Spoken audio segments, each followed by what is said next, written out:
오늘 이 말씀은 계속해서 대제사장이 입어야 하는 옷, 즉 에봇에 관하여 이스라엘 백성에게 주시는 말씀입니다. 에봇은요, 제사장이 입는 소매 없는 긴 옷입니다. 이제 오늘 본문에서는 그 중에서도 에봇의 가슴 부분, 여기에 붙이는 패, 즉 흉패 판결에 관한 그런 규례에 대한 말씀인데요. 이 흉패는 약 한 9인치, 그러니까 한 엄지에서 마지막 약지까지, 새끼손가락까지의 길이, 그렇게 해서 이렇게 사각형으로, 정확하게 정사각형으로 모양으로 되어 있는 그런 넓적한 천으로 만든 그런 것입니다.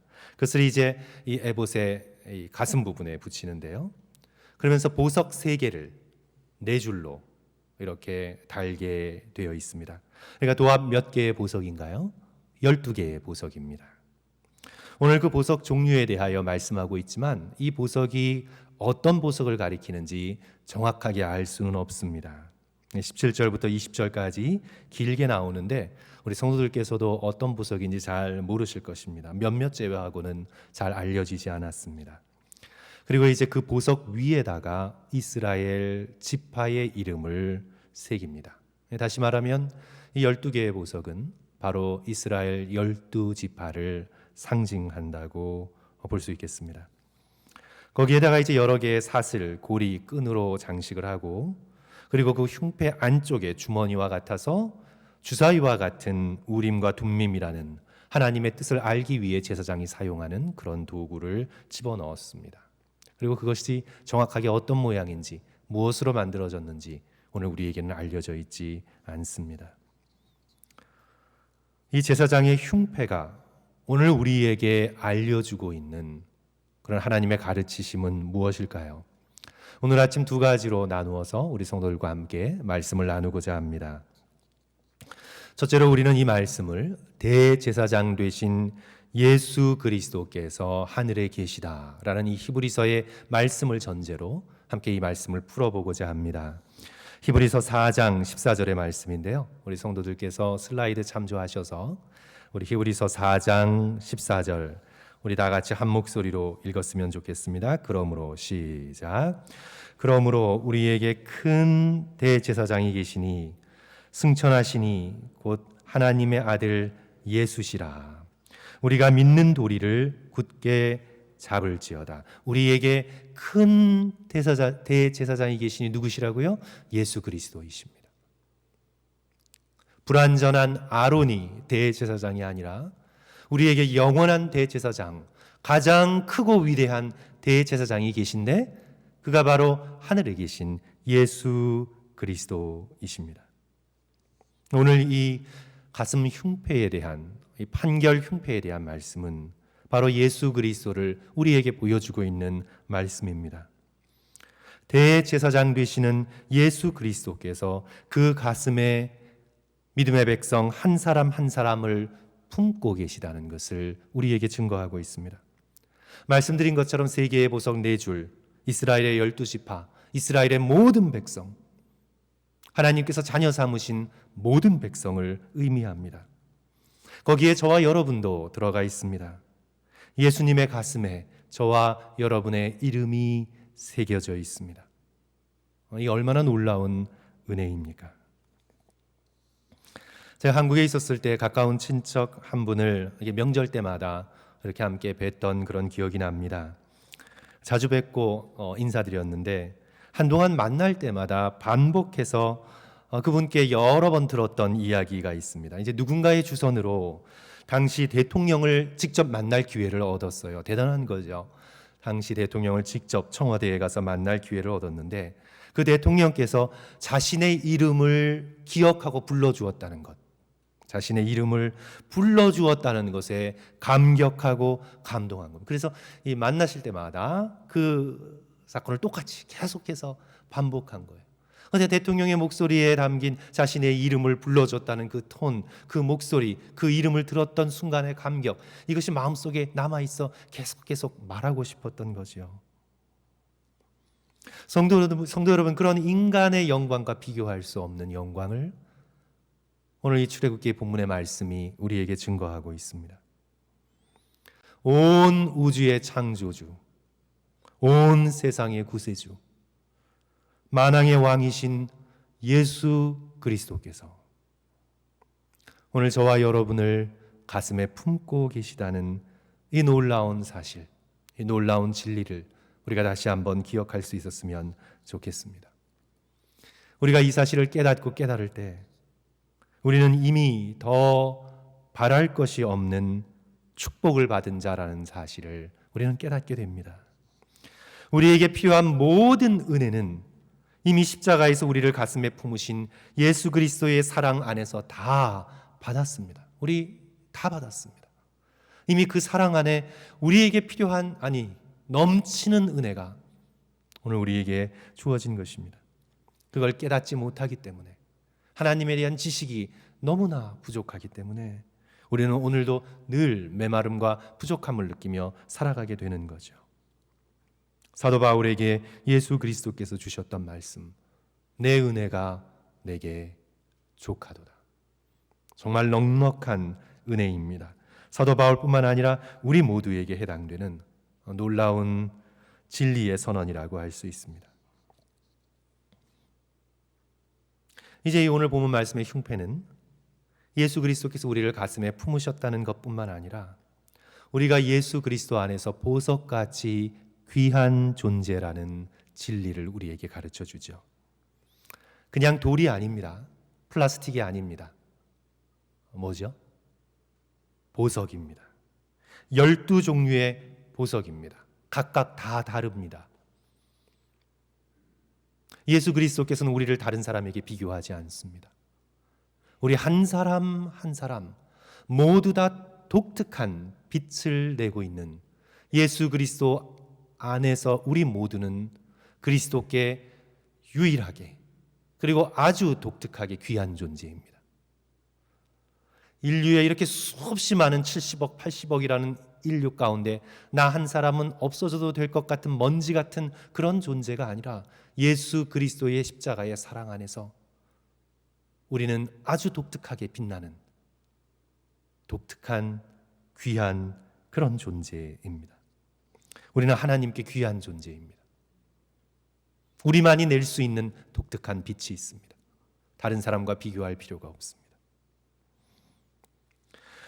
출애굽기 19장 5절에서 출애굽한 이스라엘 백성을 향해 하나님께서 이렇게 말씀하셨습니다. 세계가 다 내게 속하였나니 너희가 내 말을 잘 듣고 내 언약을 지키면 너희는 모든 민족 중에서 내 소유가 되겠고, 여기서 소유, 내 소유는요 나의 보석 같은 소유물을 의미합니다.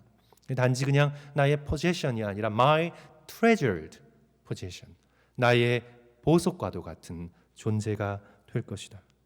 마치 신부가 그 귀한 보석을 소중하게 간직하듯 오늘 우리 각자 한 사람은 예수 그리스도의 사랑 안에서 너무나 소중한 존재입니다. 우리는 하나님께 그런 고귀한 존재였는데 범죄하고 타락하고 더러워지고 깨어지고 세상에 불순물이 가득한 자가 되었습니다. 그러나 예수 그리스도의 십자가의 피로 다시 깨끗하게 닦여서 오늘 우리는 예수 그리스도의 품에 12개의 보석처럼 그렇게 빛나는 존재로 그리스도께 품어져 있는 거죠. 우리 찬송가 423장의 가사가 생각납니다. 목빛보다 더 검은 죄로 물든 이 마음 흰눈보다 더이게 깨끗하게 씻겼네. 주의 보혈 흐르는데 믿고 뛰어나가 주의 은혜 내가 입어 깨끗하게 되었네. 사랑하는 성도 여러분, 자기 자신을 예수 그리스도 안에서 소중한 존재로 여기십시오. 세상이 여러분에게 어떤 가격표를 매기던, 주변의 사람들이 여러분에게 어떤 눈빛을 보내던, 내가 예수 그리스도 안에서 정말 소중한 존재라는 것을 믿을 수 있는 저와 여러분 되시기를 주님의 이름으로 간절히 축원합니다. 지난날의 죄가 우리를 괴롭히고 현재의 상처가 우리를 아프게 하고 실패와 부족함에도 불구하고 우리는 예수 그리스도의 품 안에서 보석같이 귀한 존재다. 우리는 이것을 믿어야 합니다. 예수 그리스도께서 우리 한 사람을 위해 피 흘리실 정도로 오늘 우리는 그리스도 안에서 소중한 존재라는 것, 우리는 꼭 기억할 수 있는 저와 여러분이 되어야 되겠습니다. 오늘 이 본문의 말씀을 또한 이 본문이 가리키고 있는 대제사장은 바로 믿는 우리를 가리킨다는 그런 관점에서 오늘 이 말씀을 또 한번 생각해 보고자 합니다. 오늘 이 큰 대제사장은 오직 예수 그리스도시지만 오늘 우리는 예수 그리스도를 닮아 믿는 자 누구나 이 땅을 살아가면서 영적인 제사장으로 부르심을 받았다는 것을 기억해야 합니다. 그래서 이 본문의 말씀은 예수 그리스도에 관한 말씀인과 동시에 그리스도를 닮아야 하는 오늘 저와 여러분을 향한 말씀입니다. 베드로전서 2장 9절이죠. 우리 다 같이 슬라이드 참조하셔서 베드로전서 2장 9절의 말씀 우리 다 같이 한 목소리로 읽습니다. 그러나 너희는 시작. 그러나 너희는 택하신 족속이요 왕 같은 제사장들이요 거룩한 나라요 그의 소유가 된 백성이니 이는 너희를 어두운 데서 불러내어 그의 기이한 빛에 들어가게 하신 이의 아름다운 덕을 선포하게 하려 하심이라. 사도 베드로께서 목회자들에게 편지를 쓰고 있는 게 아닙니다. 모든 그리스도인들을 향하여 어떻게 말씀합니까? 너희는 왕 같은 제사장들이요. 오늘 저와 여러분이 제사장들입니다. 목회자만 선교사만이 아니라 우리 모두 구원받은 백성이면 모든 교인들 모두 오늘 우리는 제사장적 직분을 가지고 있습니다. 그러면 성도 여러분, 저와 여러분의 가슴에 무엇이 있습니까? 저와 여러분의 가슴에 무엇이 놓여 있습니까? 사람들의 영혼이 오늘 우리의 가슴에 품어져 있습니까? 빛나는 보석 같은 존재로 사람들의 영혼이 오늘 우리의 마음 가운데 새겨져 있습니까? 마지막 날 종말에 예수 그리스도께서 우리의 마음을 보실 것입니다. 그 가슴에 우리가 품고 있었던 영혼들의 이름이 있습니까? 눈물 흘리며 기도했던 이름들이 있습니까? 보석과 같이 빛나는 영혼의 이름들이 오늘 우리의 가슴팍에 새겨져 있습니까? 오늘 우리의 흉패에 그 이름들이 놓여져 있습니까? 아니면 물질에 대한 욕심만 가득하고 나 자신이 잘 보이기 위한 그런 욕망만 가득하고 성공과 인정에 대한 왜곡된 욕망만이 내 안에 가득하여서 어려울 때 아니면 기도하는 적이 없고 그저 겉껍데기식의 종교 생활만 하지 어느 한 영혼을 내 가슴에 품고 눈물로 간절한 마음으로 기도해 본 적이 없는 사람들, 하나님께서 우리에게 맡기신 제사장적 직분을 헌식장처럼 찢어버리는 사람들, 그리고 겉으로 보여지는 모습 때문에 나는 종교인이라고 믿는 자라고 착각하고 인생을 살아가고 있는 사람들. 오늘 우리는 이 본문의 말씀을 다시 한번 오늘 우리를 향한 말씀으로 받고 오늘 우리가 어느 한 영혼을 가슴에 품고 간절한 마음으로 기도할 수 있는 자가 되기를, 자녀들을 위해 정말 눈물을 흘리며 기도한 부모들이 되기를, 배우자를 위해 가슴을 부여잡고 기도하는 그런 사람들이 되기를, 믿지 않는 부모님을 위해 안타까움으로 부르짖는 그런 자녀가 되기를, 사랑하는 성도 여러분, 고통 가운데 있는 교우들을 위해 진심으로 간구할 수 있는 그런 귀한 성도가 되기를 주님의 이름으로 간절히 축원합니다.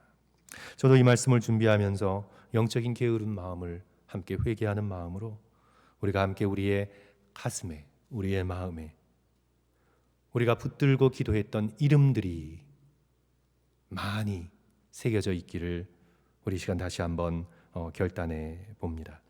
오늘 방법을 제시하면서 제가 오늘 아침 말씀을 좀 마감하려고 합니다. 성도 여러분, 시간을 따로 내어서 간절한 마음으로 무릎 꿇고 기도하기가 너무나 바쁜 세상에서 어려운 분이 계시면 단순한 일을 하시면서, 육체적으로 단순한 일을 하시면서 하루에 한 사람만 기억하고 기도하십시오. 그러니까 평소에 무릎 꿇고 시간을 내서 기도하실 땐 여러분 자신을 위한 기도, 영적인 성장을 위한 기도, 교회를 위한 기도, 그런 기도 하시지만 이제 단순한 일을 하시면서 오늘 하루 한 사람의 이름을 붙드십시오. 한 사람의 이름을 여러분의 가슴에, 흉패에 새겨 놓으십시오. 그 보석과 같은 이름을 기억하고 하루 한 사람만 생각하고 기억하십시오. 우리 영적인 생활에서 너무 한꺼번에 큰 목표는 금물입니다.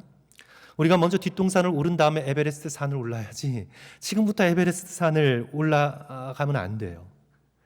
그래서 오늘 내가 오늘 하루 10명, 20명 성도 여러분 너무 많고요. 오늘 하루 한 사람 얼굴을 기억하고 그 소중한 이름을 내 가슴에 새기고 그 이름을 붙들고 기도하겠다. 그래서 성도 여러분 설거지하시면서 그 한 사람의 이름 얼굴을 그리스도께 올려드리며 기도하십시오. 또 뜨개질 하시는 분이 계시면 뜨개질 하시면서 한 땀 한 땀 뜨시면서 그 사람을 위해 기도하십시오. 정원을 가꾸며 가드닝 하시는 분이 계시면 흙을 파고 또 식물을 돌보면서 마치 내가 기도 가운데 그 한 사람이 식물인 것처럼 소중한 꽃인 것처럼 그렇게 돌보면서 10분, 20분, 30분 그 한 사람을 마음에 새기고 기도하십시오. 어떤 분들은 산책하고 운동하시죠. 트레드밀에서 뛰시죠. 자전거를 타시죠. 그러면서 기도하십시오.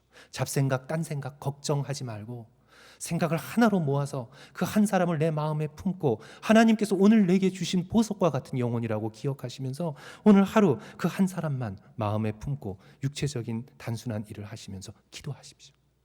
그게 여러분의 부모일 수도 있고 배우자일 수도 있고 자녀일 수도 있고요. 그렇게 한 달이면 성도 여러분, 여러분 30명을 위해 기도하실 수 있습니다.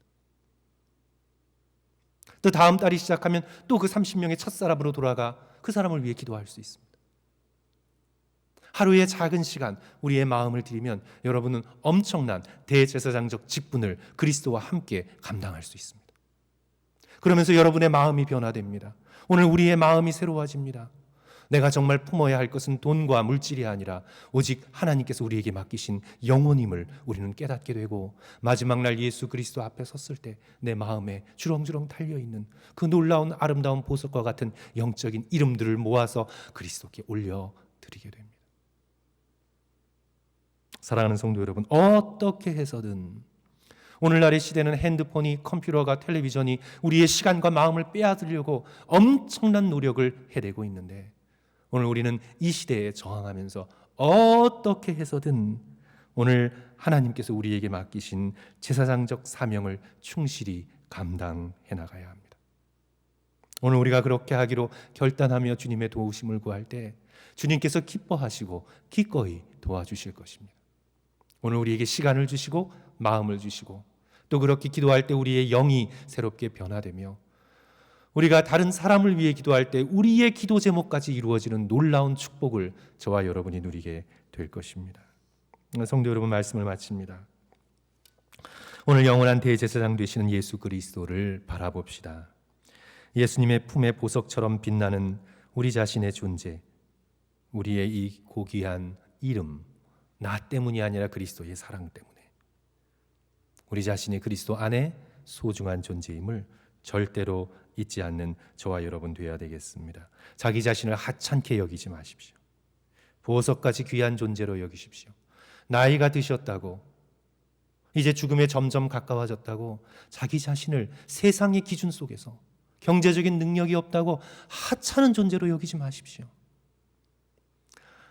예수 그리스도 안에서는 젊은이나 내일 돌아가실 분이나 똑같이 귀중한 존재입니다. 보석처럼 빛나는 존재입니다. 자기 자신이 삶의 어떤 스테이지에 있든지 절대로 자신의 영혼을 하찮게 여기지 마십시오. 동시에 우리 자신이 제사장임을 기억하면서 사람들을 가슴에 품고 간절한 기도로 하나님 앞에 나아가시는 성도들 되시기를 주님의 이름으로 간절히 축원합니다.